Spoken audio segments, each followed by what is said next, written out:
The Grand Glamour Hotel has a way of swallowing time. You punch in, sit behind the polished oak desk, and before you know it, it's morning. At least, that's how it used to feel. Lately, every shift feels like an eternity. Maybe it's me. 7 years of night shifts will do that to you. I took this job because it was steady and clean. No grease traps, no fluorescent lit offices. Just a beautiful lobby, soft music humming through the air, and enough quiet to hear your own thoughts. But 7 years of quiet can grind you down. Every night's the same. Guests with too much luggage and not enough patience. An occasional drunk stumbling back from the bar, and the silence that creeps in around 2 a.m. Thick and heavy like a blanket. I leaned back in my chair, staring at the chandelier overhead, its crystals glinting faintly in the dim light. I used to think it was beautiful. Now it just feels like part of the scenery, a static prop in the never-ending play that is my life. 36 and going nowhere. That's what my sister likes to remind me every time we talk. Why don't you go back to school or start your own business, she'd say, like it's that easy. I wanted to be a teacher once. That feels like another life now. Sometimes, when I'm sitting here, I imagine walking out the front doors and never coming back, just disappearing into the night. But where would I go? What would I do? I shook off the thought and glanced at the clock. 2:13 a.m. I picked up my radio and pressed the button. Jerome, you awake back there? A burst of static crackled before his voice came through, low and steady. Wide awake, got my coffee and everything. What's up? Jerome's been the night security guard here for 5 years. Solid guy, steady, funny in a quiet sort of way. We've worked together long enough that we can talk without really saying much. I like that about him. He's the kind of guy who doesn't ask too many questions. Not like the others who used to work here, always prying into my personal life. Jerome just exists. And on nights like these, that's all I want. Nothing much, I said, spinning my pen between my fingers. Just checking in. It's dead out here. Dead back here too, he replied. Guess everyone's asleep. You should be glad. Makes for an easy night. I smirked. Easy's boring. Boring safe. He had a point. I was about to reply when something outside caught my eye. I turned toward the glass doors at the front of the lobby. The streetlights were dim, barely cutting through the mist that had started to roll in. At first, I thought it was the usual winter fog, normal for this time of year. But this wasn't normal. It was red. Pale, rusty red, like old blood. It crept low to the ground, thick and slow, swirling in strange patterns as it edged closer to the hotel. The street beyond was gone, swallowed by the mist. I couldn't even see the lamppost across the street. Jerome, I said into the radio, my voice quieter now. You seeing this fog? There was a pause before his reply. Yeah, I saw it a few minutes ago on the cameras. Creepy as hell. Never seen anything like it. Do we call someone? Weather service or something? He let out a short laugh. What are we gonna say? Hi, there's weird red fog outside. Please advise. They'll think we've lost it. I didn't laugh. My stomach twisted as I stared at the fog, its shifting patterns hypnotic. It didn't feel right.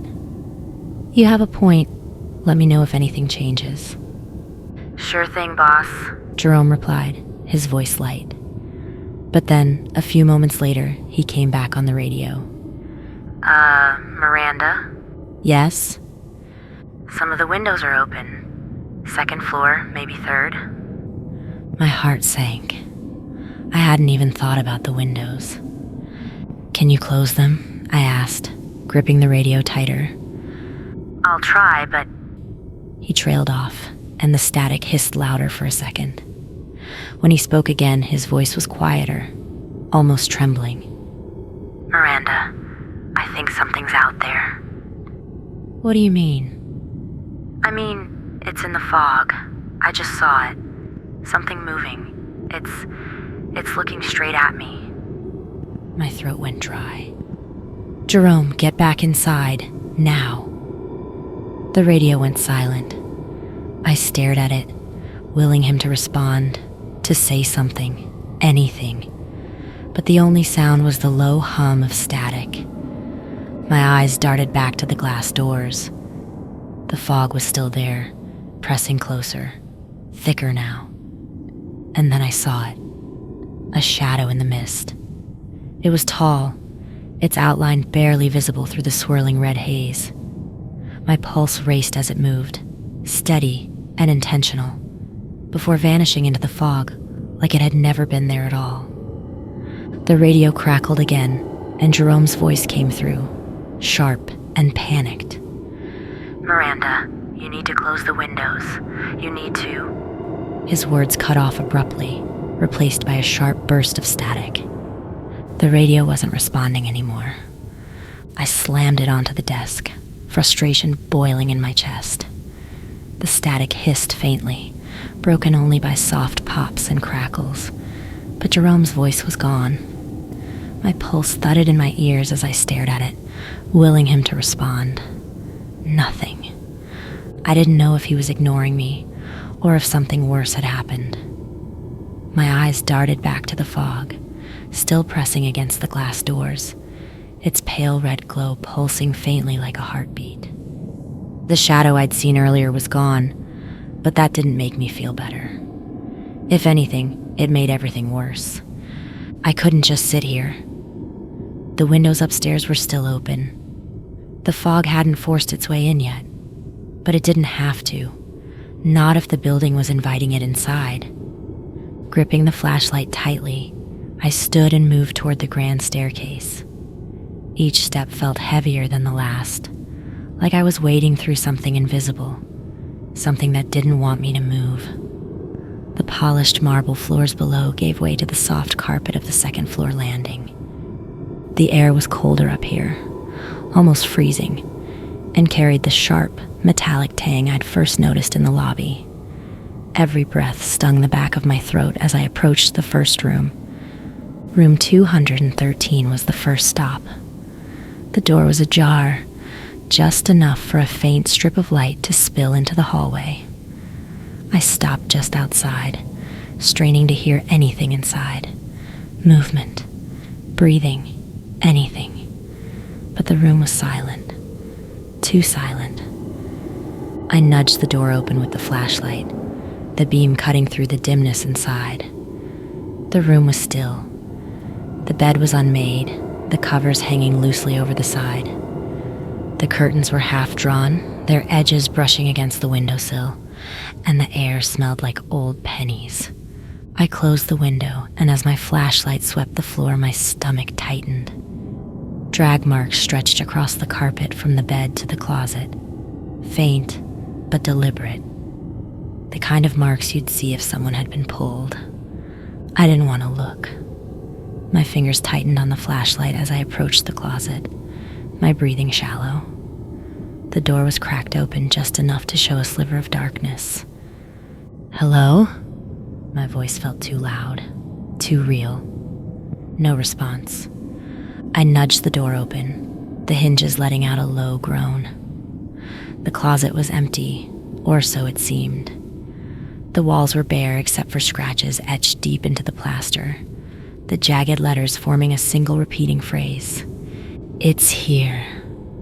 Before I could move, a sudden gust of cold air swept through the room, slamming the bathroom door shut with a sharp crack. My heart leapt as the sound echoed around me. I stumbled back, the flashlight beam jerking wildly, and nearly dropped it as I bolted out of the room, slamming the door shut behind me. The hallway felt darker now. The sconces on the walls flickered faintly, casting long, wavering shadows that seemed to stretch toward me. My legs felt heavier with every step as I approached room 405. I stopped short when I heard it, screaming, muffled, desperate, high-pitched. It was coming from inside the room. "Are you okay in there?" I called, my voice cracking. The screaming didn't stop. It sounded like someone being dragged across the floor, like someone begging to be let out. My hand trembled as I reached for the doorknob and twisted it open. The room was empty. The screaming cut off abruptly, replaced by the faint creak of the wardrobe door swinging back and forth on its hinges. The entire room was chaos. The bed was overturned, the mattress half off the frame. The wardrobe was wide open, its contents scattered across the floor. Clothes, towels, shoes, all thrown in every direction, like someone had been searching for something in a frenzy. The curtains hung limp, one of them torn halfway from the rod. I stepped inside cautiously, the beam of my flashlight darting over the wreckage. "What is going on here?" I murmured. I bent down, sweeping the light under the bed. Nothing. Straightening up, I went toward the window, my fingers brushing the frame as I reached to close it. I turned toward the door to leave, and then I heard it. A soft, deliberate tapping coming from the window. My blood froze. This was the 6th floor. I swallowed hard and turned toward the sound. The curtains swayed slightly, their edges brushing against the glass like they were alive. The tapping came again, louder this time, as if someone was knocking from the other side. My hand moved on its own, gripping the edge of the curtain. Slowly, I pulled it aside. At first, I saw nothing, just the red fog swirling outside, thick and restless. But then it appeared, a face, distorted, pale, and pressed against the glass. Its features were wrong, stretched too wide, too angular, as if the fog itself was shaping it. I stumbled backward, the flashlight slipping from my hand and clattering to the floor. My back hit the edge of the dresser, and I sank to the ground, chest heaving. When I finally found the courage to look up, the face was gone. The window was empty, the fog churning harmlessly beyond the glass. I blinked several times, my breath catching as I tried to convince myself it wasn't real. "It's just the exhaustion," I whispered, my voice barely audible. "You're imagining things." But deep down, I knew that wasn't true. The sound of laughter stopped me. It came from the hallway, light, airy, almost playful, but wrong, so wrong. I spun, my flashlight slicing through the doorway, but the hallway was empty. The laughter faded into silence, leaving only the low hum of the lights overhead. I backed out of the room, my skin crawling, and shut the door behind me. My hands were trembling as I clutched the flashlight tighter. Room 616 was at the far end of the hall, its door wide open. The red glow from the window spilled into the hallway, pooling around my feet like a warning. The beam flickered as I stepped inside, casting jittery shadows across the walls. The room felt wrong. The air was damp, heavy, and carried the overwhelming smell of rot. The carpet squished underfoot, soaked through with something dark and sticky. The bed was bare, stripped of its sheets, and the curtains billowed faintly even though there was no breeze.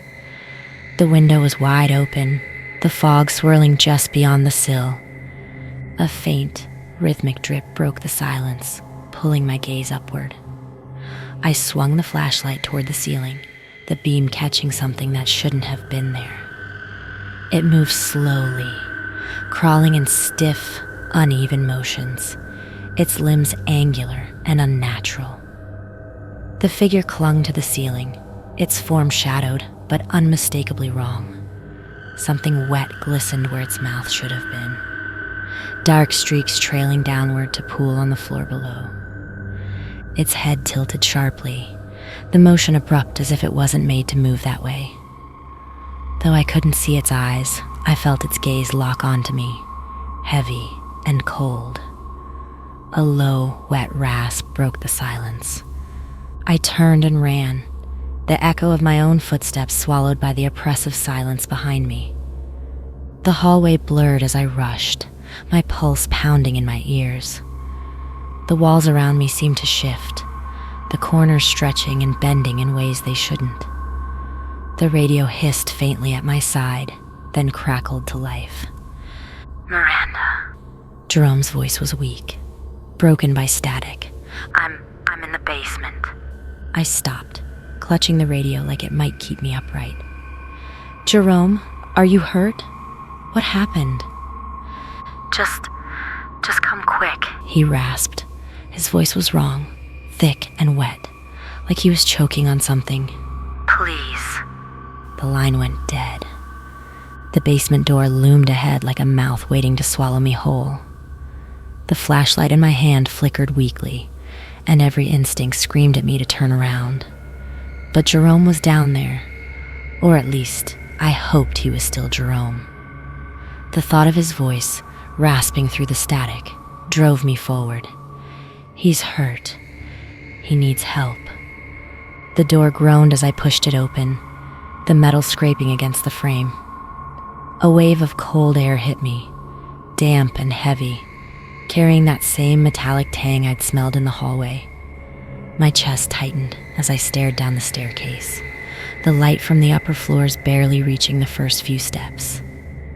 Jerome, I called out, my voice echoing faintly. No response. Each step creaked underfoot, the sound too loud in the suffocating silence. The air grew colder as I went deeper, sharp enough to sting my lungs. The staircase spiraled downward, the walls narrowing around me until it felt like I was walking into the throat of something alive. At the bottom, the basement stretched before me, a long corridor lined with old, rusting pipes and flickering overhead lights. The floor was slick, water pooling in uneven patches, and the walls were stained with something dark and oily. Jerome, I tried again, my voice barely above a whisper. This time, I heard it. A faint, wet sound, like someone breathing through broken glass. It came from the far end of the corridor, where the shadows pooled thick and heavy. My legs felt like lead as I moved toward the noise, each step slower than the last. The storage room door was open. Inside, the light was dim, the single overhead bulb swaying gently on its chain. The shelves were lined with old boxes, their edges warped and stained from years of dampness. At first, I didn't see him. The room looked empty, just rows of shelving and scattered debris. And then I saw him. Jerome was crouched in the corner, his back to me. His shoulders rose and fell in uneven bursts, and his hands were pressed tightly against the wall as if he were bracing himself. His uniform was soaked, clinging to his body, and his hair hung limply over his face. Jerome, I said, stepping closer. Are you okay? What happened? He didn't respond. His breathing was shallow, wet, and rattling, and the sound made my stomach churn. I stopped a few feet away, the flashlight beam trembling as I pointed it toward him. Jerome? His head twitched. A slow, unnatural motion, like a puppet being pulled by invisible strings.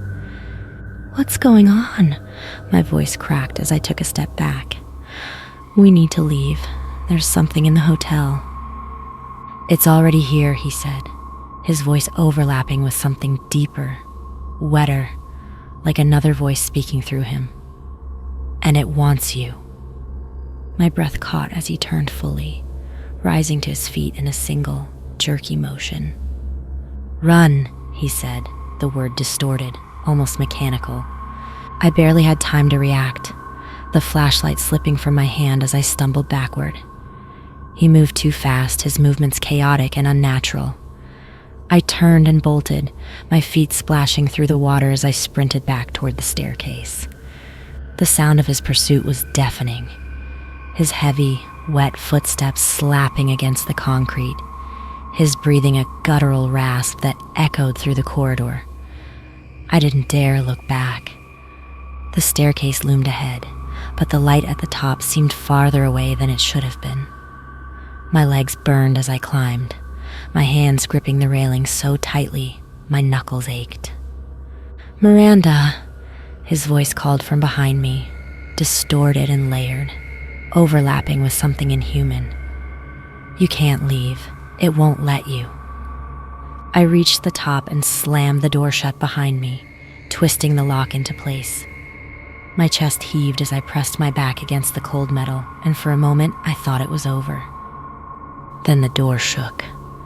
The impact nearly knocked me off my feet, the metal rattling violently as something heavy slammed against it. I stumbled away, my eyes darting around the lobby. The fog outside was thicker now, its pale red glow spilling through the windows and casting jagged shadows across the walls. The pounding on the door grew louder, the metal groaning under the force. I didn't wait to see what would happen if it broke. My feet carried me toward the front desk, my mind racing. There had to be a way out. I could feel the fog pressing against the building, wrapping itself around the walls, seeping into the air. The pounding stopped. The silence that followed was worse. "Miranda," the voice came from behind me. I turned slowly, my stomach twisting into knots. Jerome stood in the center of the lobby, his body bent and broken, his grin stretching impossibly wide. The shadows around him seemed to shift and pulse, the fog curling at his feet like it was alive. "You can't run," he said, his voice layered and wet. "It's already inside."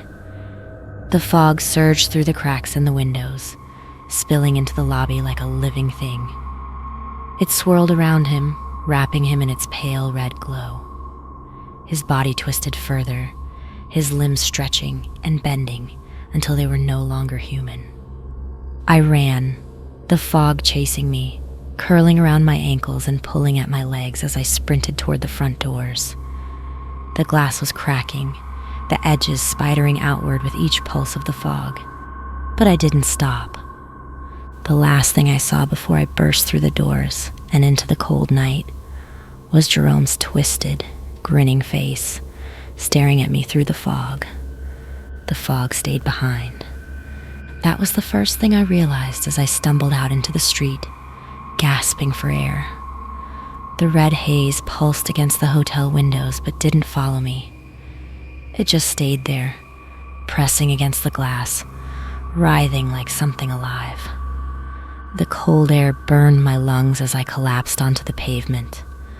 My body felt heavier with every breath, like I'd run a marathon.